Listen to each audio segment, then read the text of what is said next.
Alors, aujourd'hui, on est dans le chapitre 1 de Tanya. Le Tanya, il est téléchargeable sur Internet, sur le téléphone, donc le Tanya, iPhone ou l'autre. Il est très bien fait, donc il est traduit. On est dans le chapitre 1, on est au milieu de la première page. Alors, l'objectif du Tanya, c'est d'expliquer qu'est-ce qu'un Benoni. Alors, euh, donc qu'est-ce qu'un Benoni? Le mot Benoni, ça veut dire un homme moyen, mais en vérité, pour être simple, c'est quel est l'objectif de l'homme sur Terre. Alors, donc, euh, donc on va voir que la barre est assez haute, mais donc la question, donc ça s'appelle le Tanya, il s'appelle le Sefer Shel Benoni, le livre du Benoni. Donc c'est ça, essayez de comprendre que veut dire Benoni, comment devenir un Benoni. Donc quel est mon objectif sur Terre. Alors, techniquement, après je vais expliquer un peu plus, mais déjà pour pas se mêler les pinceaux, on voit que dans le Talmud qui a été écrit il y a 2000 ans, il y a un rabbin qui dit, eh ben voilà, moi je suis l'exemple du Benoni. Voilà, vous voulez savoir ce que c'est un Benoni, un homme moyen, c'est moi. Le problème, c'est que ce rabbin-là, c'était le maître d'Israël, le plus grand des rabbins. Donc son élève qui s'appelait Abaye, il lui dit, Lo shavik mar chaya le chol biria. Il dit, maître, si vous êtes un Benoni, donc nous on est tous des Réchaïm, on est tous on est moins que vous, donc vous ne nous laissez pas vivre.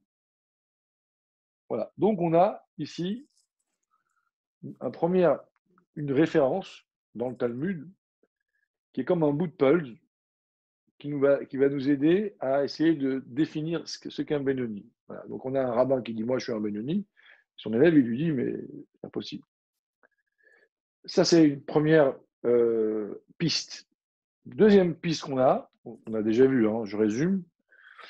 La Gemara elle dit un Benoni zévezé shoftan. Un Benoni c'est un homme où il y a en lui les deux penchants. Le Benoni, le penchant du bien et le penchant du mal ont une emprise sur lui. Zé, le penchant du bien, le penchant du mal, plutôt l'âme du bien et l'âme du mal, ont une emprise sur l'homme. Voilà une deuxième référence, une deuxième citation, pardon, une deuxième bout de pulse qu'on a pour définir ce qu'est un Benoni. Voilà, ça c'est juste pour nous situer un petit peu. Alors, pour commencer, avant de commencer, de recommencer, j'ai envie d'un petit peu situer les choses. Le Tanya a été écrit par l'Admour Azaken, qui s'appelait Rabbi Shneur Zalman de Liadi. Euh, il a vécu il y a à peu près 250 ans. Et donc, il écrit un livre. En fait, c'est comme si il venait défendre une thèse. Alors, j'espère que le mot thèse n'est pas mal choisi. C'est-à-dire qu'il vient pour développer une idée qui n'est pas écrite clairement dans la Torah. Il va Donc comment il amène, puisque la Torah, c'est pas chacun qui amène sa sauce dans la Torah, on vient, la Torah elle a été donnée par Dieu il y a 3000 ans, et on ne peut pas inventer des choses. Par contre, tout n'est pas écrit, tout n'est pas écrit clairement. C'est de manière subjective, c'est caché. Donc qu'est-ce qu'il fait l'Anne Morazaken? Il va ramener des références de la Bible, qui a été écrit il y a 3000 ans, il va amener des références de la Gemara qui a été écrit il y a 2000 ans, comme des bouts de puzzle. Et avec tous ces éléments-là, il va démontrer sa thèse. Alors, je ne sais pas si le mot thèse est juste sa vision des choses. D'accord. Donc, tout ce qu'on fait dans ce chapitre-là, le cours d'avant et le cours qui va arriver, on va, il va se fatiguer pour démontrer qu'est-ce qu'un Benoni et qu'est-ce qui est un tzaddik. On verra après. D'accord. Voilà. Et ensuite, par la suite, quand il aura mis la définition, il va développer d'après la Kabbale. Donc là, on est encore dans le côté technique des choses. D'accord. Alors maintenant, avant de continuer, deuxième point, d'après le Tanya, euh, en réalité, dans le monde, il y a deux catégories de personnes. Il y a ce qu'on appelle les tzadikim. Alors, je vais oser, mais c'est mon opinion, vous pouvez me contredire. Il y a des surhommes. Il y a des gens qui sont, on va dire, pas normales, ils ne sont pas dans la norme. Ce qu'on appelle le tzadik. C'est tellement vrai que le Admor Hazaken, l'auteur du livre, il a écrit un autre livre qui a brûlé, qui s'appelle le Sefer chez Tzadikim. On va voir par la suite pourquoi j'appelle des surhommes. Ce sont des gens qui n'ont pas de mal en eux. Donc on ne peut pas vraiment les comprendre. Ce sont des gens qui ont une mission à part. D'accord, les tzadikim. Ensuite, il y a une deuxième catégorie d'hommes qu'on appelle le Benoni et les Rechaïm, qu'on va voir par la suite. Ce sont les gens normaux comme nous, d'accord, qui ont en eux du mal, ils ont des pulsions, ils ont un combat. Quand ils gagnent, on les appelle des Benoni, et quand ils perdent, on les appelle des Rechaïm. Voilà, ça c'est on va dire la deuxième, on pourrait dire la deuxième ou troisième introduction avant le cours. C'est que c'est très important de mettre ces mots-là. Il y a des gens particuliers qu'on appelle les tzadikim. On va voir à la fin, on dit Dieu a vu que les tzadikim sont peu nombreux, ça veut dire un par génération, donc il les a pris, il les a disséminés dans différentes générations. D'accord. Donc ce sont des gens extrêmement rares, qu'on a besoin d'eux pour que la génération elle fonctionne. Ce sont des gens qui n'ont pas de mal en eux. Ce sont des gens qui ont des missions, on va dire, qui sont liées, des missions pour le peuple, mais qui sont pas, et que pas tout le monde peut y accéder. Ça, c'est le vrai terme du mot tzaddik. Par contre, le Benoni et le Racha, c'est les gens normaux, ou qu'on tombe ou quand on gagne. Nous, aujourd'hui, on va commencer à s'intéresser au Benoni et au Racha. Voilà.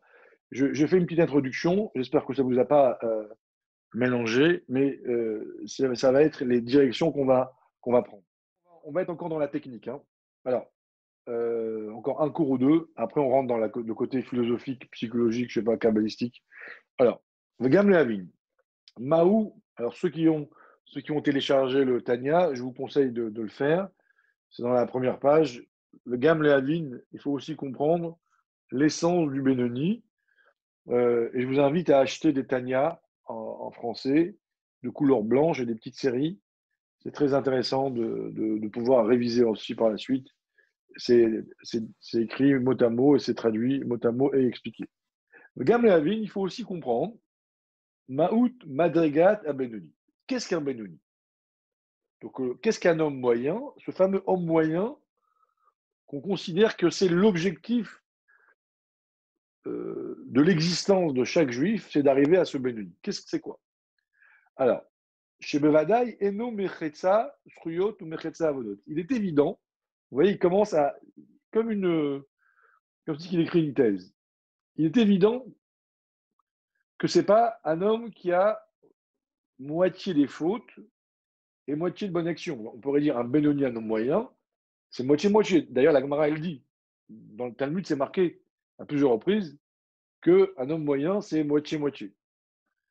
Alors, on verra pourquoi le Talmud dit ça, mais là, il dit c'est pas possible que, dans l'absolu, que l'essence de la définition de l'homme moyen, c'est un homme qui fait une faute, une bonne action, une faute, c'est pas possible.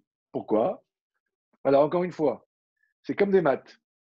L'Admor Hazaken ne peut pas avancer une thèse logique de ses propres. Il faut d'abord qu'il démontre, à travers les textes des anciens, sa thèse. Voilà. C'est comme ça dans la Torah. On ne peut pas dire c'est logique, il me paraît que, il me semble que. Ça ne marche pas. Amène des preuves techniques.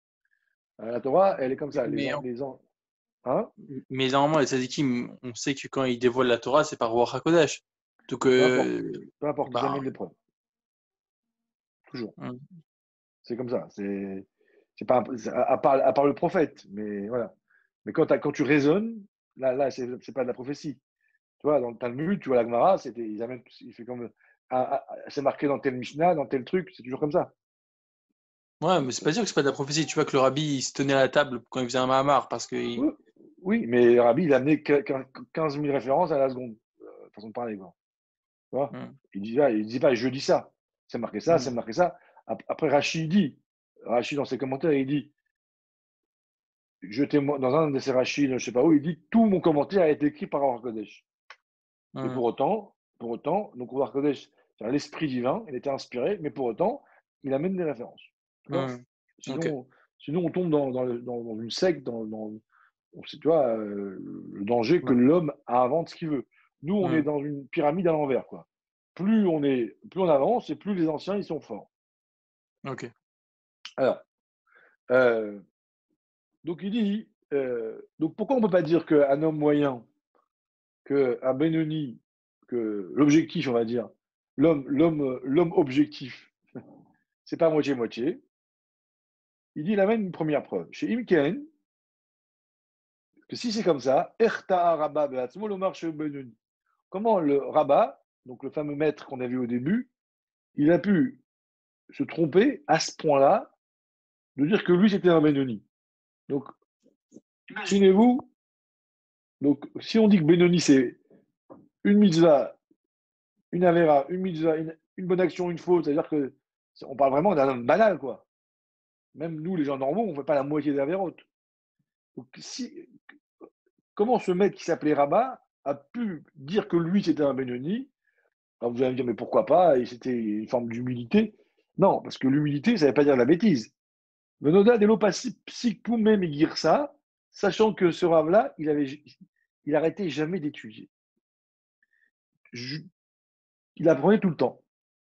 Achiafulu malachamavet, au point que la Gemara raconte sur lui, que quand l'ange de la mort, il est venu pour le tuer, c'était son heure, il ne pouvait pas le tuer, parce qu'il apprenait la Torah, et quand on apprend la Torah, on ne peut pas mourir. Et comment il a fait? Il a dû faire une tempête pour que le rave soit surpris qu'il se regarde, et à la seconde où il s'arrête d'étudier, il lui a pris sa neshama. Donc un homme qui ne s'arrête jamais d'étudier, qui est comment il pouvait dire sur lui qu'il était Benoni? Si on dit que Benoni, ça veut dire la moitié des fautes, c'est pas de l'humilité, c'est risible. Donc c'est une première bout de, un premier élément du Talmud qui a été écrit il y a 2000 ans, qui vient nous dire sur un autre bout de Talmud qu'il existe des gens qui s'appellent Benoni. On ne peut pas dire, et il y a un troisième bout de Talmud qui dit c'est moitié-moitié, on te dit, bah, ce Talmud-là, on va s'en occuper après, mais on ne peut pas dire que la définition du Benoni, ça soit ça. Vod, et encore une autre preuve, chez Areb, chez Ose Avonot, Nikra Rachagamour. À part ça, c'est qu'au moment où je faute, je suis appelé un rachat, un fauteur. Et si après je fais tchouva, je regrette, je me repens, Nikra, Tzadik Gamour, je m'appelle un Tzadik total. Donc, où est le Benoni? Il y a trois catégories, Tzadik, l'homme saint, Racha, le mauvais, et le Benoni. Mais le Benoni, on ne sait pas c'est quoi. Quand je faute, je suis en mode 3, je suis un Racha. Quand je fais Tchouva, je suis en mode 1, je suis un Tzadik. Et quand est-ce que je suis un Benoni? Alors là, il va amener différentes hypothèses. Alors je vais les faire oralement, après je vais dans les mots. Il va dire peut-être qu'un Benoni, c'est un homme qui transgresse des fautes des rabbins. Il va rejeter ça, il va amener des preuves que non. Alors peut-être un Benoni, c'est un homme qui pourrait empêcher un autre juif de fauter et qui ne l'a pas fait. D'accord? Voilà, moi je fais rien, ni faute de rabbin, ni de la Torah, mais je vois un juif fauter, je ne l'empêche pas. Alors on peut dire c'est peut-être ça un Benoni, il rejette ça. Peut-être un Benoni, c'est un homme qui ne fait pas de fautes négatives, mais qui ne fait pas de mitzvot positifs. Par exemple, je ne fais rien de mal, mais par exemple, il y a une mitzvah d'apprendre la Torah, c'est un commandement positif, et des fois, ben, à la place d'apprendre, je ne fais rien. Donc, je ne transgresse pas une faute, mais je ne fais pas une action positive. Alors ça aussi, il démontre que ce n'est pas possible. Donc là, il va éliminer les deux, trois hypothèses, on va dire, on aurait pu placer le Benoni là-dedans. Va fil ou a ouvert Ali sur caché du Sofri, même celui qui transgresse un interdit léger des rabbins, hein, Mikre Racha, il est appelé un Racha. Kedeita beperek bet de Bamot, beperek Kamadina. Comme c'est marqué dans deux Gmarot différentes, il y a deux références où on voit là-bas un homme qui transgresse un issur des Rabbanan, il est appelé Racha. Va fil ou Mishesh Beado Limchot Velo Micha, même celui qui pourrait réprimander quelqu'un, empêcher un juif de faire une faute, et qu'il n'a pas fait. Mikre Racha, il est aussi appelé Racha, comme c'est marqué dans le Pérec Vav, dans le sixième Pérec des Shvuot. D'accord? Kol Sheken Vekanachomer, et a fortiori, mais va-t-elle Ezo mitzvah tassé chez Shalom le Kaima, quand un juif il peut faire une mitzvah comme Kol chez Shalom la Sokba Torah Veno, c'est que celui qui pourrait étudier la Torah et qui ne l'apprend pas, hein, un homme il a l'obligation d'apprendre la Torah jour et nuit. Après le travail, après manger, après la détente, après qu'il s'occupe de sa femme et de ses enfants, il doit apprendre la Torah. Celui qui apprend pas, on dit, Shalav Darshur Azal, à son sujet, les rabbins ont expliqué qu'Idvar Hashem Baza, que la parole de Dieu a été humiliée, c'est dans la Gemara Sanhedrin, Ikaret, retranché, il sera retranché.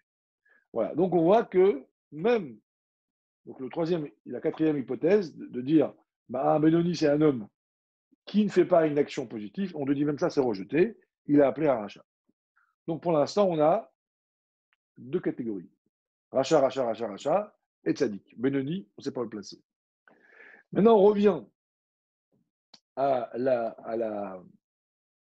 l'histoire avec le Rav qui apprenait la Torah jour et nuit et que pour le tuer, il fallait que l'ange de la mort envoie une tempête. Ou pshita des mikreracha. Non, attendez. Oui. Avant d'arriver à ça, encore une phrase. Ou pshita des mikreracha fait mes ouvert issue des Rabbanan. Il est évident que celui qui transgresse une mitzvah positive de la Torah, c'est plus grave que quand on est appelé rachat de manière plus forte que si on transgressait un interdit des rabbins. Voilà. Bon, c'est un peu technique. Si vous l'avez compris, c'est bien. Sinon, vous pouvez voir dans les mots. Mais en gros, il est en train de nous dire que quand on n'étudie pas la Torah, c'est un commandement positif, mais de la Torah. Donc, c'est quand même assez grave. Donc, on est appelé à ce moment-là aussi rachat. Et donc, Al-Korach Benoni, Enbo, Afilou Avon Bitul Torah. Le Benoni, c'est un homme qui a évidemment même pas la faute de Bitul Torah.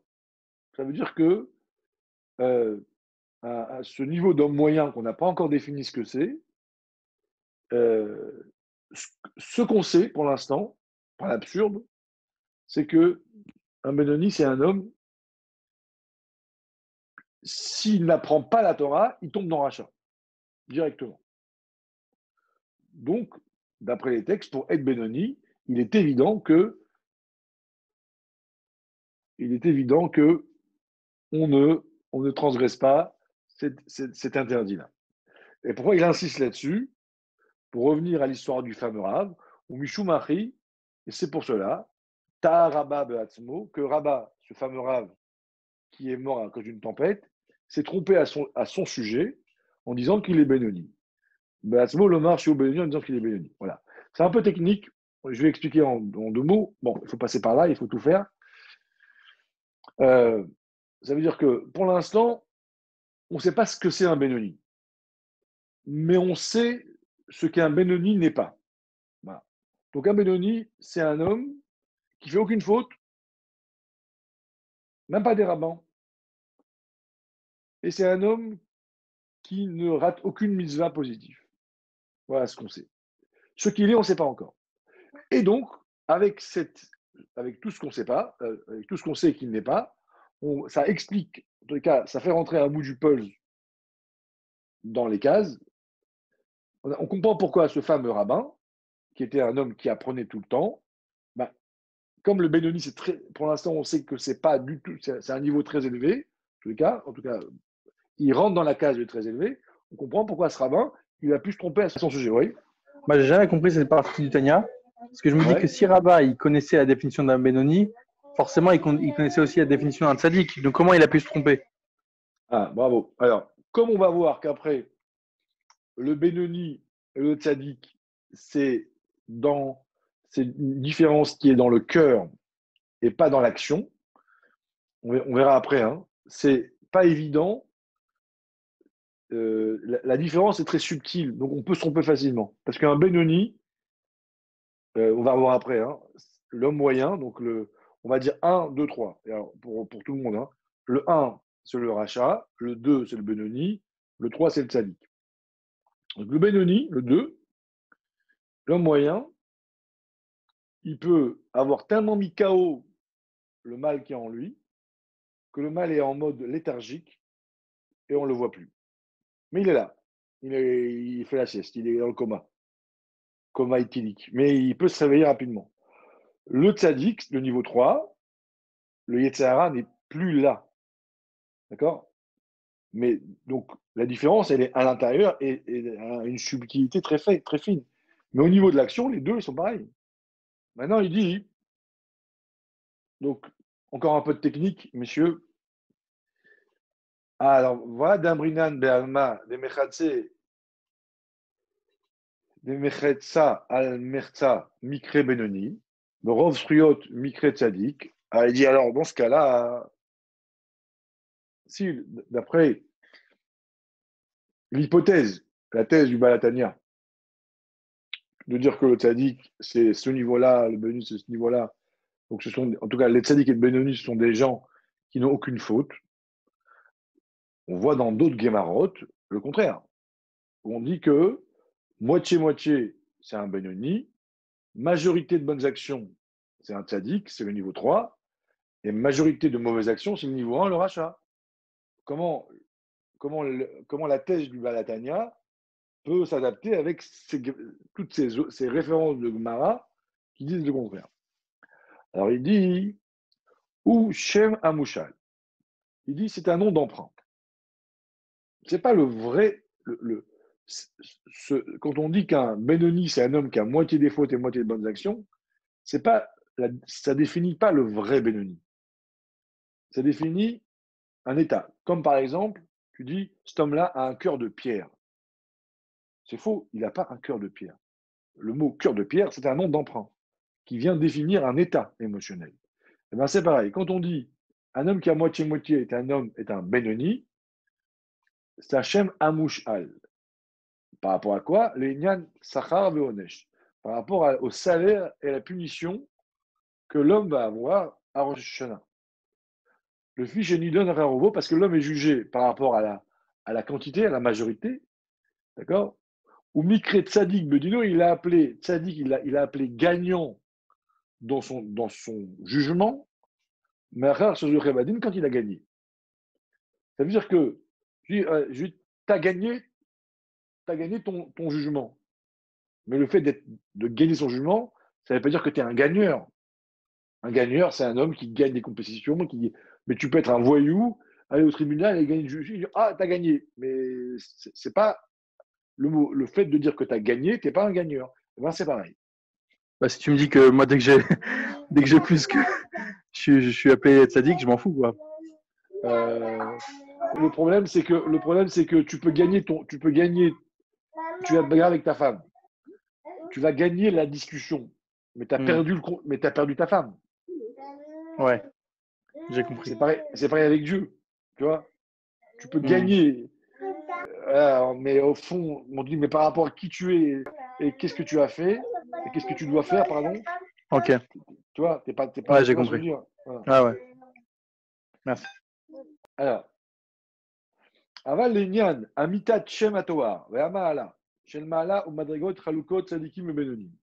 Mais par rapport au vrai niveau, à la vraie définition du Tzadik et du Benoni, donc du niveau 2 et 3, hein, Benoni c'est le niveau 2 et 3, à Bouraza, l'Agmara il dit, Tzadikim Yetzertov Shoftan, les Tzadikim c'est leur bon penchant qui contrôle leur corps, leur cœur et leur corps.